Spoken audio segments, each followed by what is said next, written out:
Baik, Assalamualaikum warahmatullahi wabarakatuh. Perkenalkan, nama saya Nisrina dari jurusan Ilmu Komunikasi Universitas Muhammadiyah Yogyakarta.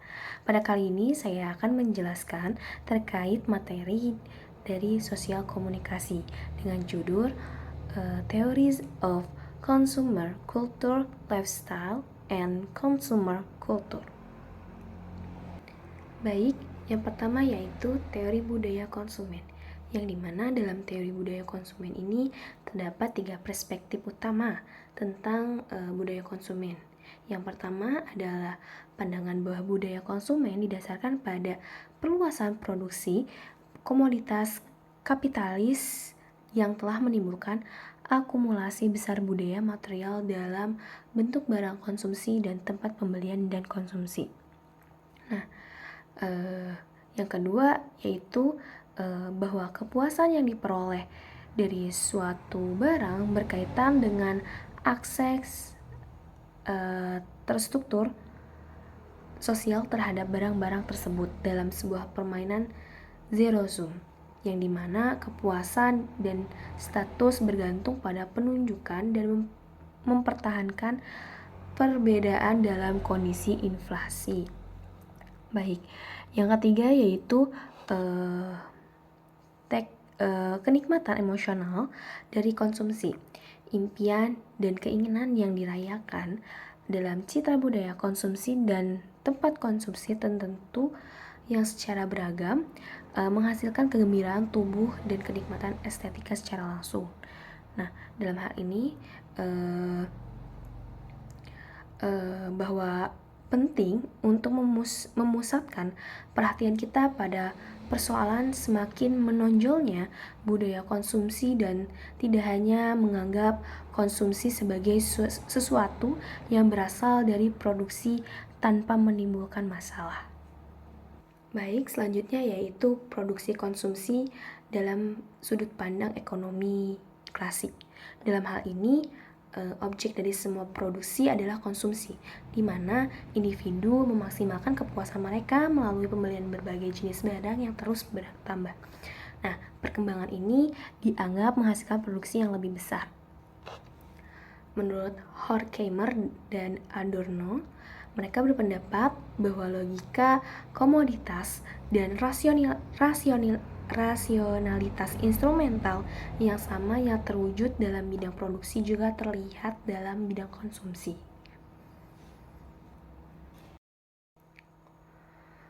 Konsep Jameson tentang budaya postmodern sangat dipengaruhi oleh karya Baudrillard. Ia juga melihat budaya postmodern sebagai budaya masyarakat konsumen, tahap di mana kapitalisme ini di akhir pasca Perang Dunia Kedua. Dalam masyarakat ini, kebudayaan diberi makna baru melalui kejenuhan, tanda-tanda, dan pesan-pesan sedemikian rupa sehingga segala sesuatu dalam kehidupan sosial dapat dikatakan telah menjadi budaya. Dalam hal ini, jelas bahwa pendekatan produksi konsumsi mengalami kesulitan dalam mengatasi praktik dan pengalaman konsumsi yang sebenarnya.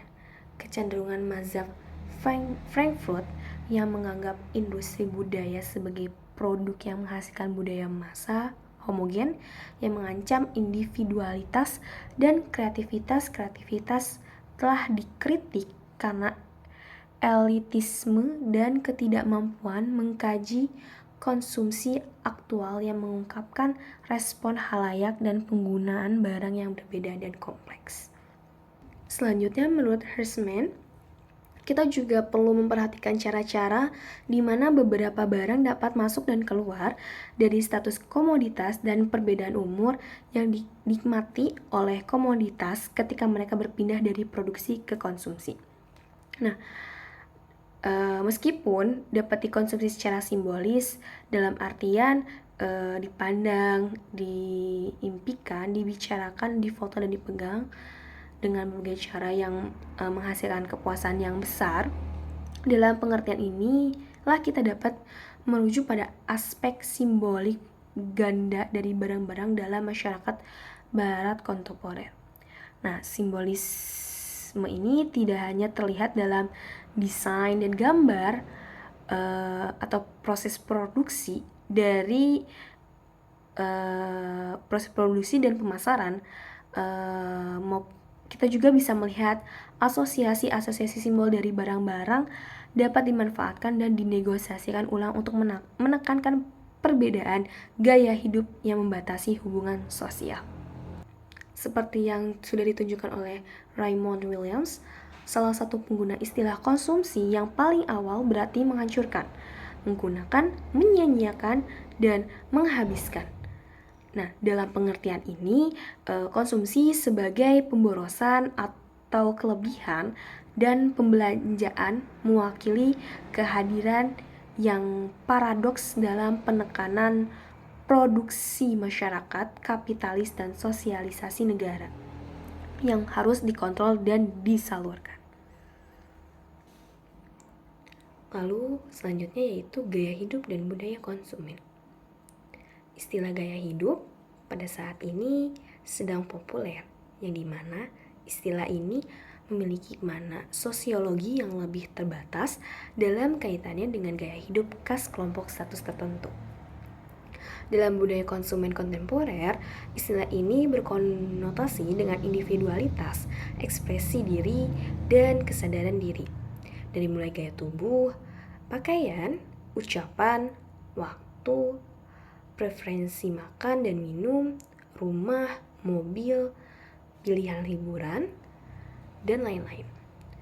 Harus dianggap sebagai indikator individualitas selera dan selera gaya pemilik atau konsumen. Akan tetapi, berbeda dengan tahun 1950-an yang disebut sebagai era konformisme abu-abu, masa konsumsi massal, perubahan teknik produksi, segmentasi pasar, dan pemintaan konsumen terhadap produk yang lebih beragam. Seiring kali dianggap memungkinkan adanya pilihan yang lebih banyak. Sosial sebagai titik referensi penting. Pada dasarnya, berakhirnya hubungan deterministik antara masyarakat dan budaya menandai kemenangan budaya penanda. Apakah barang-barang konsumen digunakan sebagai tanda-tanda budaya dalam cara asosial bebas oleh individu untuk menghasilkan efek ekspresif dalam bidang sosial di mana koordinat lama dengan cepat menghilang? Atau rasa masih dapat dibaca secara memadai, diakui secara sosial, dan dipetakan ke dalam kelas atau struktur.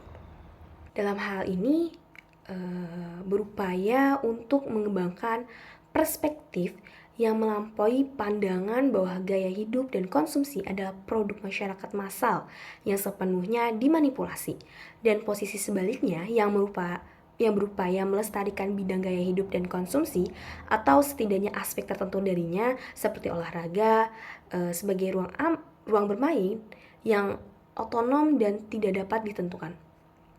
Sebuah upaya juga akan dilakukan untuk menyatakan bahwa pandangan tidak ada aturan, hanya pilihan, yang dimana sesuatu hal yang dirayakan oleh beberapa orang sebagai gerakan signifikan menuju perpecahan hierarki lama dalam mode gaya dan selera.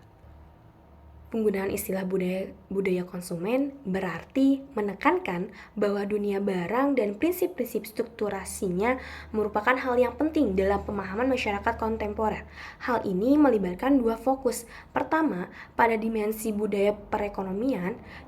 Yang kedua, simbolisasi dan penggunaan barang-barang material sebagai komunikator, bukan sekedar utilitas. Nah, selanjutnya yang kedua, mengenal perekonomian barang-barang budaya, prinsip-prinsip pasar mengenai penawaran, permintaan, akumulasi modal, persaingan, dan monopoli yang berlaku dalam lingkup gaya hidup, barang-barang budaya, dan komoditas. Mengutip dari Baudrillard, menurut beliau berperan penting dalam konteks ini, terutama teorinya mengenai tanda komoditas.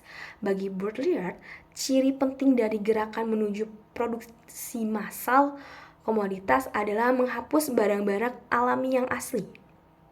Nilai pakai barang-barang dengan dominasi nilai tukar di bawah kapitalisme telah mengakibatkan barang-barang menjadi sebuah tanda dalam pengertian suzerain.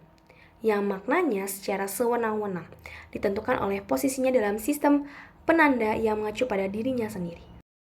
Mungkin cukup sekian. Wassalamualaikum warahmatullahi wabarakatuh.